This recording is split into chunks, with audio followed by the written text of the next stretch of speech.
But we begin with a story you will only see on News 5. Firefighters trained to run into danger, but there is a risk they can't see, and it's killing them. Cancer, the leading cause of death for firefighters everywhere. It is something Ohio now recognizes thanks to our investigating. 5 on Your Side investigator Sarah Buddison's exclusive investigation with late firefighter Michael Palumbo got a new law passed in our state last year, and it recognizes the link between the job and cancer and lets firefighters diagnosed with the disease get additional benefits. Now there's a new focus on prevention and a piece of equipment that could help. It's a different ball game, and we weren't paying enough attention to it. Now we're paying attention to it.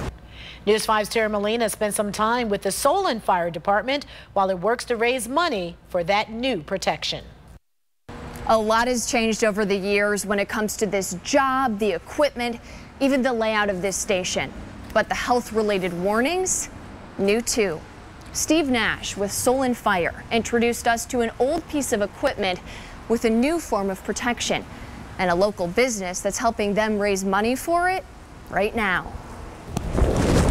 Suiting up? Okay. It's second nature to him. Steve Nash buckled his first helmet. The firefighting gear was totally different. In 1981.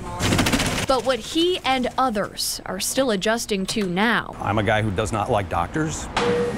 Doctor's orders. This guy I get to know pretty well. Right around the time these headlines took center stage, the chart at Nash's 6-month checkups with his dermatologist started looking a little different. A lot of the areas where he's either had to do an incision or freeze something, it made an outline right up here and on the jawline.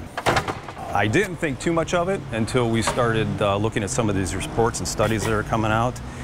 And it's one of the areas where we've been absorbing a lot of the toxin. It's also the area making direct contact with this protective hood.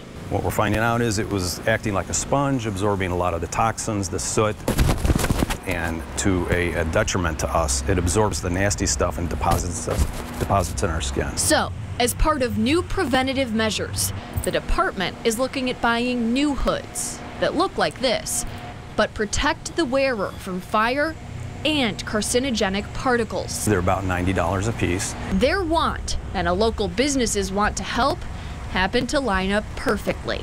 Solon Fire and Burntwood Tavern now teaming up with a fundraiser to get their 60-member squad a new piece of gear to protect the folks protecting us. And we don't get too many opportunities to have good times with folks here. Usually we're seeing them on their worst day, so this should be fun.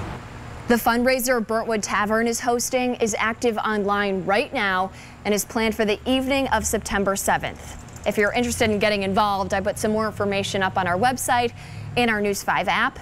You'll find all of our past coverage of this issue there too.